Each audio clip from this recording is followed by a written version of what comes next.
বাকশালীদের জন্য নতুন term by করেছি, মুজিব সুদা। এডিটর সাহেব এটা পাশে লিখে দেন, বুঝেছেন? মানে কি, মানে যারা মুজিব দ্বারা সুদিত, মানে বুঝেছেন তো? মুজিবরে তো বাপ ডাকে, তো সুদিত তো হইতেই হইবে, তাই না? তো মুজিব সুদাদের নতুন একটা আব্বা হয়েছে ওয়াকাশা। তারা ভাবে ওয়াকার আবার আবারে ফিরাই নিনবে। তো মুজিব সুদাদের নতুন আব্বা ওয়াকাশা বাড়ি খাইছেন, বাড়ি বাড়ি বাড়ি। ওয়াকাশা 3টা বাড়ি খাইছেন। বাতের রুগীর ব্যথার মতো আমাবস্যা পূর্ণিমায় উনার আফা হাসিনার জন্যে মন পোড়ায়, জাগায় ওঠে ব্যথা। ওনার কিছু একটা করার জন্য হাত নিষ্পিস নিষ্পিস নিষ্পিস করে। গতকাল হাত নিষ্পিস নিষ্পিস করতেছিল, তো 3টা প্ল্যান করেছিল। সে প্ল্যান করেছিল প্রধান বিচারপতিরা তত্ত্বাবধায়ক সরকারের বিধান বাতিলের যে রায় আছে ওইটা বাতিল করার অনুরোধ করবে, আর কইবে আপনি তত্ত্বাবধায়ক সরকারের প্রধান হন। এরপরে কি হয়েছে সেটাই আসতেছি, কিন্তু তার আগে একটা গুরুত্বপূর্ণ ঘটনার কথা কইয়া নি, এটা হয়তো আপনারা অনেকেই জানেন না, তাইলে মিলাইতে পারবেন সবকিছু ওয়াকারের শয়তানিগুলা। কি সেই ঘটনা ছিল? ওয়াকার সাহেব এর আগে সাবেক সিইসি হাবিবুল আহলের সাথে দেখা কইরা তার তত্ত্বাবধায়ক সরকারের প্রধান হওয়ার রিকোয়েস্ট করেছিল। তারপরে হয়েছে অ্যারেস্ট, জেনে গেছে সবাই। পাবলিকের নগদে জুতার বাড়ি দিয়া জুতার মালা পড়াইছিল হুদারে। যাই হোক, কি কইছিল ওয়াকার প্রধান বিচারপতিরে? এই তত্ত্বাবধায়ক সরকারের বিধান বাতিলের রায় ঘোষণার পর মুহূর্ত থেকে তত্ত্বাবধায়ক সরকারের বিধান চালু করার দাবি নিয়ে গুলশানে প্রধান বিচারপতির ব্যক্তিগত বাসায় যায় ধর্ণা দিছে গতকাল। তো আমাদের প্রধান বিচারপতি কে জানেন তো?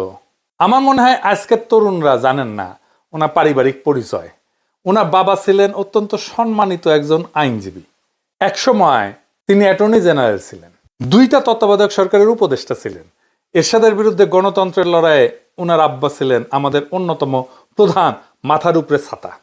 তো ওনার আব্বা মানে আমাদের প্রধান বিচারপতির আব্বা ইশতিয়াক আহমেদ সাহেব, উনি কিন্তু লন্ডন স্কুল অফ ইকোনমিক্সে পড়েছেন, আবার ওকালতি করেছেন।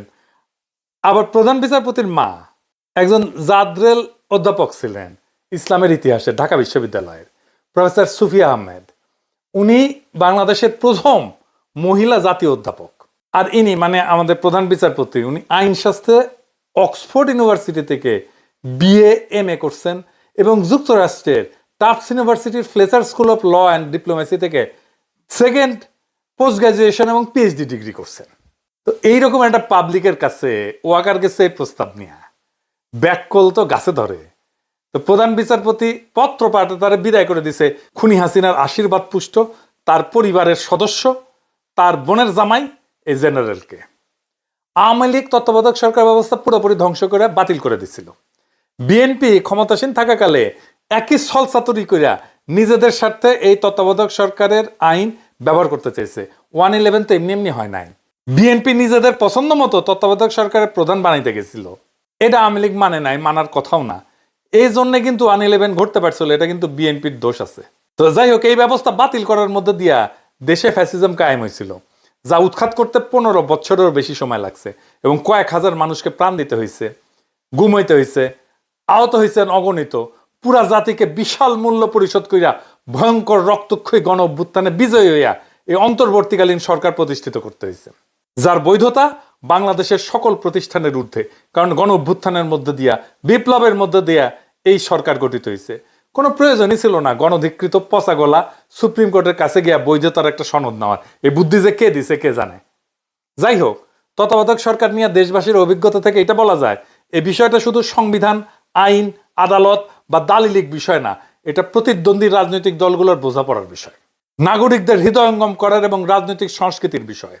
তত্ত্বাবধায়ক সরকার ব্যবস্থা পুনঃপ্রবর্তনের ক্ষেত্রে ফ্যাসিবাদী সরকারকে উৎখাতকারী দলসমূহের পূর্ণ সম্মতির উপর ভিত্তি কইরা পৃথক সনদে স্বাক্ষর এবং তার সংবিধানে অন্তর্ভুক্ত করতে হবে। 25 বছর পর 3/4 সংসদ সদস্যের সম্মতি এবং গণভোটে অনুমোদন পাওয়ার মাধ্যমে এই বিধান সংশোধন করা যাবে। একই সাথে ওয়াকার তারেক লেসপেন্সারকে পাঠাইছিল অ্যাটর্নি জেনারেলের কাছে, মানে সে গেছে প্রধান বিচারপতির কাছে, তারেক লেসপেন্সারকে পাঠাইছে অ্যাটর্নি জেনারেলের কাছে এই তত্ত্বাবধায়ক সরকারের আইনগত দিকটা বোঝার জন্য। আর আসিফ নজরুল বলে যাই নাই ওয়াকার সাহেব প্রধান বিচারপতির বাসায়, আমরা তো আসিফ ভাই ঘাস খাই না, তাই না? উষ্টা খাইলে তো আপনার সরকারি উষ্টা খাইতো। যাই হোক, এই সেনাবাহিনী ম্যাজিস্ট্রেসির 1 বছরেও ফ্যাসিবাদী অপরাধীদের কাউকে ধরতে পারেনি। ধরছে বলেন? একজনকে ধরছে? পারেনি। ধরছে যেটা পুলিশ ধরছে। বিভিন্ন ক্যান্টনমেন্টে আশ্রয় নেওয়া হাজার হাজার অপরাধীকে দেশ থেকে পালাইতে সাহায্য করছে এই সেনা প্রধান জেনারেল ওয়াকার। তারপর সে গেছে সুপ্পুর কাছে, মানে ওয়াকার গেছে সুপ্পুর কাছে। কেন গেছে সুপ্পুর কাছে? উদ্দেশ্য হইতেছে জরুরি অবস্থা জারির ব্যাপারে সুপ্পুকে রাজি করেন। কিন্তু গত কয়েক মাস সুপ্পু তো ঘর থেকেই বের হয়নি। এই প্রস্তাবে সাড়া দিতে সময় চাইছেন। কইছেন, জেনারেল সাহেব আপনার হার্টের তো স্টেন্টিং করা আছে, স্বাস্থ্যের প্রতি মনোযোগ দেন। আবার নিজের ভুঁড়ির দিকে ইঙ্গিত কইরা সুপ্পু কইছে যে আমাদের দুইজনের মধ্যভাগ এত বেশি স্ফীত হইছে যে এর ওজন শরীরের নিম্নাংশ নিতে পারতেছে না। নিজের দেহে জরুরি অবস্থা চলতেছে, তখন আমাদেরকে দিয়া জরুরি অবস্থা চালানো যাবে না। তো ওয়াকারের এই কুরকুরানি উঠেছিল কেন? কারণ ওরে কেউ কইছিল তোমার এই পদক্ষেপ পশ্চিমারা সাপোর্ট করবে। একজন আর্মি জেনারেল যে এত বেকুব হয় দেখি নাই। এরপরে গেছে প্রফেসর ইউনুসের কাছে, আর এর মধ্যে খাইছে পশ্চিমাদের কাছে বাম্বু। আমি কালে পশ্চিমাদের কাছে ফোন পেয়েছি সকালবেলা যে সুপুর কাছে গেছে ওই। যাই হোক, সে প্রফেসর ইউনুসের কাছে প্রথম থেকে যে একই কথা ঘ্যান ঘ্যান করিচ্ছে, সেটা কি জানেন? আসেন সেটা একটু বুঝে দেখি। গুমের মতো ভয়ঙ্কর অপরাধে অভিযুক্ত আছে কিছু জেনারেল। এদের বিচার ওয়াকার তাদের নিজস্ব আদালতে করতে চায়, মানে মার্শাল ল কোর্টে করতে চায়। কিন্তু সেনা আইনে গুম কোনো অপরাধ হিসেবে চিহ্নিত না। ফলে ওইখানে যদি এটার বিচার হয় তাহলে বিচার হবে না, ছাড়া পেয়ে যাবে, প্রহসনে পরিণত হবে এই বিচার। তাই গুরুতর অপরাধের বিচার আন্তর্জাতিক অপরাধ ট্রাইব্যুনালে করতে হবে, এটা ছাড়া অন্য কোথাও সম্ভব না। তো ওয়াকার যখনই প্রফেসর ইউনুসের সাথে দেখা করতে যায় এটা নিয়ে জ্ঞান জ্ঞান করে। তো প্রফেসর ইউনুস বলে দিছে সাক্ষাতের সময়, সাফ জানায় দিছে যে এটা আইসিটিতেই হবে আর অন্য কোথাও না। তো এর সাথে সম্পর্কিত তদন্ত সংস্থাগুলো ইতিমধ্যে বেশ কিছু অপরাধীকে চিহ্নিত করে তাদের বিচারের মুখোমুখি করার উদ্যোগ গ্রহণ করছে। গণ অভ্যুত্থান পরবর্তীকালে গত 1 বছরে গুম, খুন, দুর্নীতির বিভিন্ন ভয়ঙ্কর অপকর্মে অভিযুক্ত, চাকরিরত, অবসরপ্রাপ্ত, ঘৃণিত অনেক শীর্ষ সেনা কর্মকর্তাদের পালায় যেতে সাহায্য করছে এই ওয়াকার সাহেব। বর্তমানে উচ্চ আসনে বসে থাকা বেশ কিছু জেনারেল, দুর্বৃত্ত জেনারেল, যারা এরকম সমস্ত রাষ্ট্রবিরোধী কর্মকাণ্ড করতেছে, এই বিষয়ে তরুণ সেনা অফিসার এবং সৈনিকেরা প্রচন্ডভাবে ক্ষুব্ধ হয়ে আছে। প্রফেসর ইউনুসকে ওয়াকার কইছে যে স্যার গুজবে কান দেবেন না, সেনাবাহিনী আপনার সাথে আছে। প্রফেসর ইউনুস মনে হয় জানে না যে হাবিবুল্লাহ আলের কাছে ঘুটু করতে গেছিল ওয়াকার সাহেব, প্রধান বিচারপতিকে আলাপ করেছে, সেটা মনে হয় প্রফেসর ইউনুস জানে না। মানে কেমন ব্যাকুব, কেমন ব্যাককল দেখেন। ওয়াকার এটা বুঝার মতো লায়ক হয় নাই যে সে কিছু কইরা ঘুটু কইরা সামলাইতে পারবে না। সে সামলাইতে পারলে তো তার আপারে পালাইতে হয় না। ওয়াকার সাহেব, আমি কিন্তু মেলা দিন থেকে সাবধান করিচ্ছি, এর মধ্যে অনেক ফাউল করেছেন আপনি, আর মেন বাড়ি করে ফাউল করেন না। সেনাবাহিনী মানে দুর্বৃত্ত জেনারেল না, সেনাবাহিনী মানে সেই তরুণ অফিসার, সেই সৈনিক যারা আজও বুক চিতায় জনগণের সাথে দাঁড়ায় আছে।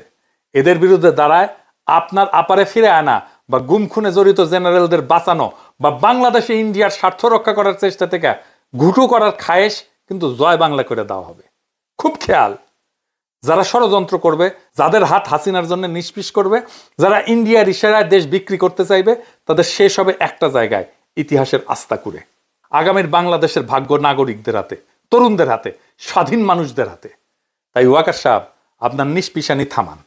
জনগণের শক্তির কাছে কোনো ষড়যন্ত্র টিকবে না। জয় হবে বাংলাদেশের, জয় হবে বর্ষা বিপ্লবের। ঘুটো করা থামান, খালেদ মোশাররফ হইয়া যায় না। পরে কইয়েন না ওয়াকার সাহেব, সাবধান করি নাই। ইনকিলাব জিন্দাবাদ।